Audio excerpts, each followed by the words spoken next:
처리할 수 있는 방법은 이 4가지 방법밖에 없습니다. 오늘 것은 잘 알아두셔야 됩니다.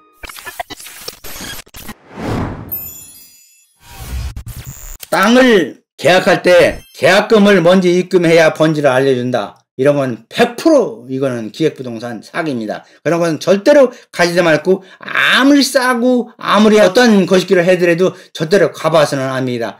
뭐 제 주위에서 제가 잘 아는 사람들 중에서도 이 기획부동산을 하는 사람도 있고 하가지고 영창 들어갔다가 몇 년 살고 나온 녀석도 있고 또 기획부동산에서 근무한 애도 있고 제 주위에도 그러고 기획부동산에 사기당해가지고 그 땅을 못 팔았으니까 지 아는 친구들한테 팔아먹은 애들도 있습니다. 그치다 그렇게 하여 보여준다 하면 이건 100% 사기입니다. 그래서 계약 전에 절대로 늦지 말고 현장을 방문하고 그 방문하기 전에 먼저 그 번지수를 알려달라고 조회를 하고 그 가격도 조회를 하고 그 다음에 국토 이용 계획도 조회를 하고 이렇게 해가지고서 해야 됩니다. 그리고 매수 계약을 체결할 때도 다른 사람들 계약한 걸 자꾸 보여주는데 이것도 믿어서는 안 됩니다. 누구누구 국회의원 누구누구 연예인 누구누구 계약한 거 이거 목수당 새겨가지고 전부 이제 가짜로다가 그렇게 뭐 하는 경우도 많고 또 아까도 신문기사도 믿어서는 안 돼요. 신문기사도 토지 분양 뭐 이런 거 그 광고 내면서 대신 여기 개발된다고 잘 써달라 이렇게 하면은 그 신문에 기사 내는 바람에 광고를 내는 바람에 그 사람들 잘 써줍니다. 또 요것도 하나 힌트인데 어떤 데 보면은 공시지가가 안 나오는 경우가 있습니다.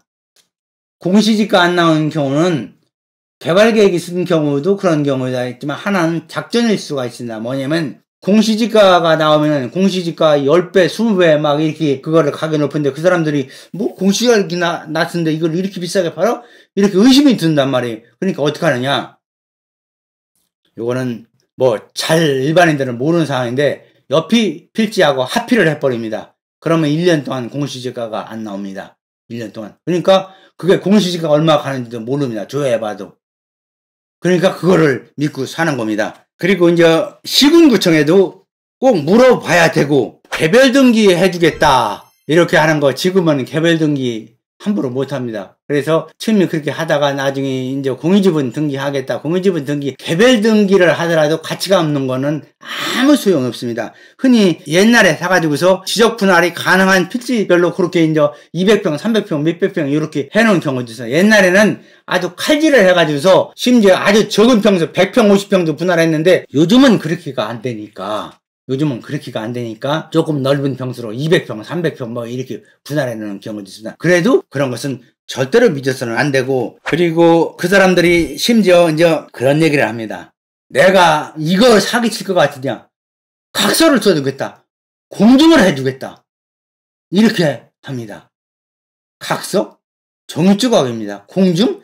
종이조각입니다. 그 사람들 개인으로 해주는 게 법인으로 해줍니다.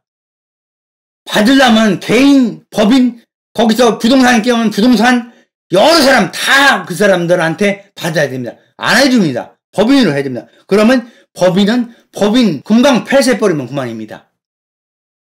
그래서 공증을 해야겠다고 해도 소용없고 법인 명의로 각서 개인재산 압류 못합니다. 사업자는 금방 죽이고 다시 내면 됩니다. 다시 만들면 당사자가 없어서 소송도 할 수가 없습니다. 개발계획이 확실하고 제대로 개발할 거라고 한다면 딱 그것을 얘기하시죠. 뭐냐면 부동산 개발업 등록증을 보여달라고 하세요. 그걸 사진 찍어 보내달라고.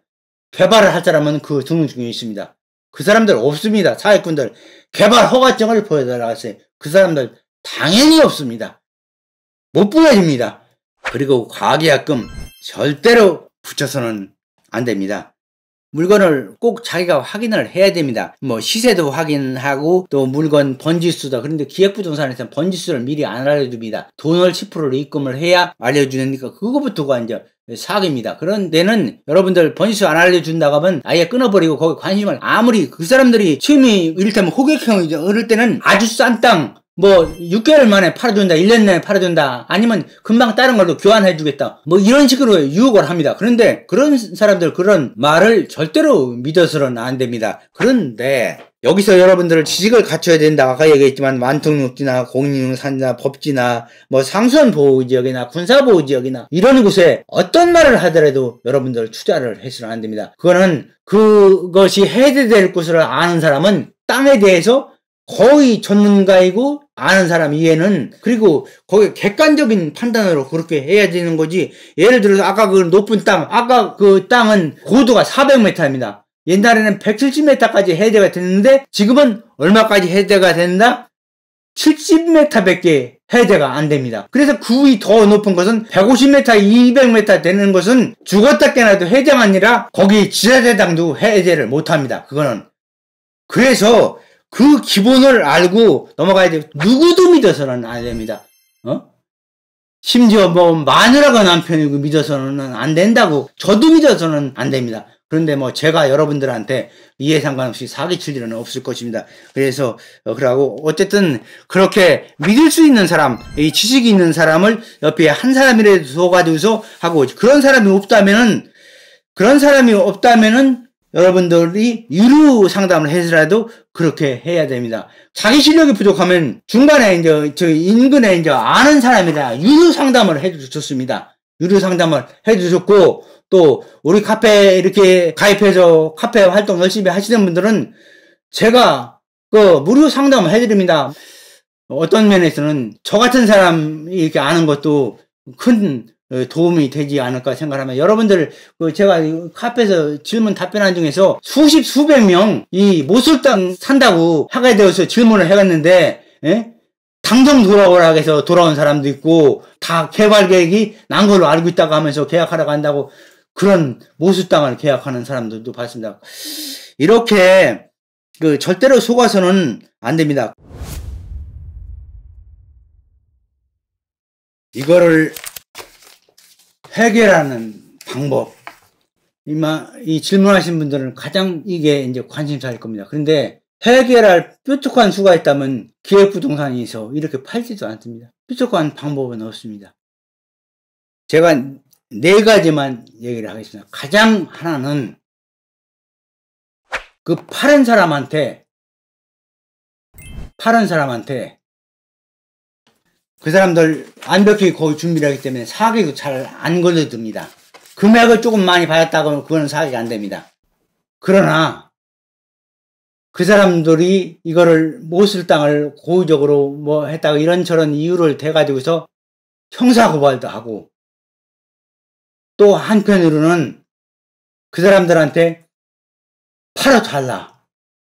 대신 10%를 그 사람이 먹는 게 10%건 15%건 그걸 주겠다. 손해보고라도 팔아달라. 20%를 손해보고라도 팔아달라. 상금에서. 그 파는 사람한테 그렇게 하는 겁니다. 그리고 거기 가서 맨날 뭐 이거는 공개 강의에서 그렇게 하면 안 되지만 거기서 사무실 가서 또 하면 업무방해라고 뭐 고소도 할 수도 있겠지만은 어쨌거나 즐기게 그렇게 해가지고 그 사람들한테 그것을 처리해달라고 하는 경우 종종 처리도 됩니다.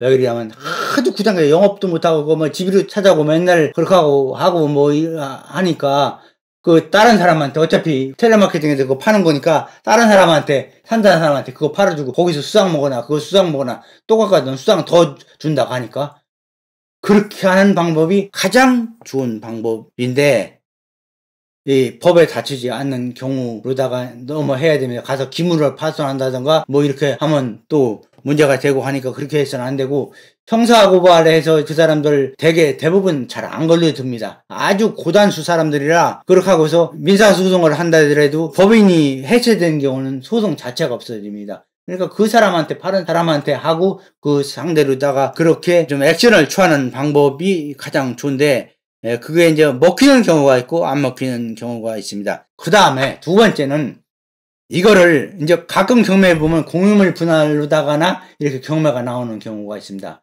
그런 경우는 어떠한 경우냐면 일부러 그 사람들이 팔 수가 없으니까 사는 사람이 없으니까 그 멍청한 사람이 걸려들어가고 공유물 분할이나 이렇게 경매에 들어가는 겁니다. 공유물 분할하면 더 이제 쉽게 알으니까 어떻게 하느냐. 개인한테 빚을 하는데 자기끼리 전번에 뭐 사건처럼 자기끼리 자기 부인이나 자기 아는 사람한테 그렇게 하면 쉽게 남들이 하니까 모르는 사람 성이 다르면 부인이라도 이를테면 모르겠죠. 부부지간에도 그렇게 채권 채무 관계가 있으니까. 그래서 자기 아는 사람한테 채권이 있는 것처럼 해가지고서 그렇게 계약서를 못 갚는 것처럼 해가지고서 그 경매를 이제 그걸 집어넣어가지고서 경매를 날리는 겁니다. 그런데 잘 안 걸려듭니다. 그런 거. 똑같은 사람 하나면 이렇게 산 사람하고 똑같은 사람 하나면 혹시 100에 하나, 50에 하나 걸려들 가능성도 있고, 아까 거기서 그나마 처음에 강의해서 느랑니 땅 같은 거라든가, 아까 그 옆에 도로를 그렇게 개설을 하라는 땅이든가, 이런 땅 같은 거는 걸려들 소지도 있습니다. 그래서 그렇게 해보는 방법하고, 세 번째는 이 기업을 하는 사람들이나 혹은 예를 들어서 프랜차이즈업을 하거나 현대차 혹은 기아차 대리점을 한다든가 이런 경우는 차를 주인을 해놓고 빼야 됩니다. 또 프랜차이즈업을 하려면 담보물건을 설정하고 담보를 제공하라고 하고 물건을 대줍니다. 그럴 때 이런 물건을 담보로 제공하게 신문에 가끔 담보물건 구함 이렇게 나옵니다. 그러면 그 사람한테 연락해 내가 담보물건을 제공할 테니까 담보물건을 제공하는데 그대로 담보물건 제공하면 나중에 문제 됐을 때 돈을 못 갚으면 은행이고 뭐가 해서 나중에 그 채권을 자기가 책임져야 됩니다. 그러니까 어떻게 하느냐, 명의를 돈 받아서 넘겨가라고 하는 겁니다. 명의를 넘겨주면서 그 돈을 받는 겁니다. 예를 들어서 공시지가가 비싸게 올라가 있는 것은 그렇게 종종 처리가 됩니다. 공시지가가 예를 들어서 한 5억쯤 올라가 있는데 이게 이제 싸게 기획부동산 그렇게 싸게 팔 리가 없습니다. 그런데 이제 어쨌거나 5억쯤 올라가 있는데 한 4억이라도 이렇게 샀다. 그러면 이제 담보물건 찾는 쪽에서는 일반 것이기에 친분관계가 있으면은 공시지가 정도는 쳐줍니다. 대개 어디든지. 그러니까 그런 경우 공시지가 이렇게 쳐서 당신이 담보물건 쓰고 명의도 넘겨가라. 그렇게 해서 처리하는 방법. 그러니까 기업이고 프랜차이즈 담보물건으로다가 이렇게 제공을 하는 공물 분할로다가 하고, 아니면 채권을 일부러 가짜 채권을 만들어내는 겁니다. 가짜 채권을 만들어서 그걸 경매에 집어넣어서 하는데, 가끔 이거 산 사람과 똑같은 사람을 만나면 그 사람이 걸려들면 그 해결할 수 있는 겁니다. 네 번째는 아까도 공원용지가 하나 이제 나온 거 있는데, 이 공원용지는 국가에서 아까 그 광명시거라든가 이런 경우다 국가에서 그거를 해물 제한해서 못 쓰게 하는 겁니다. 그러니까 국가 뜻대로 내 거 공원용지로 묶어놨으니까 사라. 지분은 안 삽니다. 지분은 안 사요. 또 담보 설정되어 있는 건 안 삽니다. 따로 분필이 되어 있는 것 같으면 국가에서 사라. 아니면 교환을 하자. 국가 땅 대한민국에 무척 많습니다. 이미야. 다른 땅에 가서 대토를 해서 교환을 하자 해가지고서 거기서 목록을 주라. 그래서 가끔 그렇게 또 팔주는 경우도 있습니다. 국가랑 물물 교환을 하던가, 국가를 상대로다가 이거 공원용지로 지정했으니까 내가 사용을 못하니까 당신들이 국가에서 사라 해서 국가에서는 1년에 몇백억씩 그렇게 이제 국유임으로 만들기 위해서 사드리고, 또 예를 들어서 백두대간이라든가 이런 걸 지정했다든가 공원용지로 지정했다든가 이런 경우는 민원을 제기하면은 사는 경우가 많이 있습니다. 이런 네 가지 방법으로 탈출하는 방법을 제시를 했는데, 제일 첫 번째 방법 중에서는 여러분들이 영업방해라든가 이런 식으로다가 거기서 기물파괴라든가 이런 식으로 해서는 안 됩니다. 근데 형사고발을 했다고 해서 그것이 예를 들어서 처벌을 안 받는다고 해도 거기서 형사적으로다가 고발 당사자가 처벌될 가능성은 크게 적습니다. 그래서 그 압박작전을 그렇게 하는 겁니다. 경매에서는 이제 흔히 명도할 때 다른 사람이 불법 점유하고 있을 때 형사고발을 해가지고서 조사를 받게 해서 그 사람 신원을 알아내고, 그렇게 특히 이제 그 유치권 같은 데서 형사고발을 같이 해서 처리를 그렇게 합니다. 그렇게 하고 또 이제 협상을 하고 또 그렇게 해서 그 사람한테 당신이 나한테 10만원씩 팔았으니까 이거 7만원만 받아달라. 다른 데서 해봐야 이제 10% 20% 다른 거 팔을 때 먹으니까 예를 들어서 3천만원짜리 산 거 그 사람들이 300만원이나 이거밖에 못 먹는다면 내가 500만원을 줬으니까 2,500만원을 받아달라. 또 심지어는 2천만원을 받아달라. 뭐 이런 식으로 처리하는 경우도 있습니다.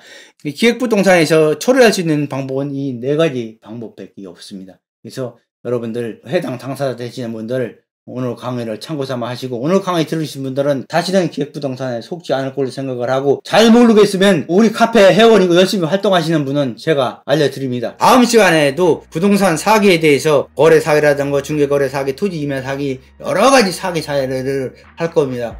오늘 것은 잘 알아두셔야 됩니다. 그리고 여러분들은 제가 있으니까 저한테 물어보면 이렇게 사기당할 일은 없습니다. 저한테 물어보고 잘 모르시면 하십시오.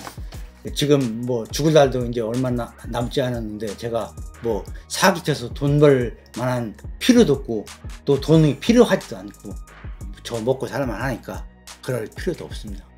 오늘 강의는 이것으로 마치도록 하겠습니다. 감사합니다. 해니시드.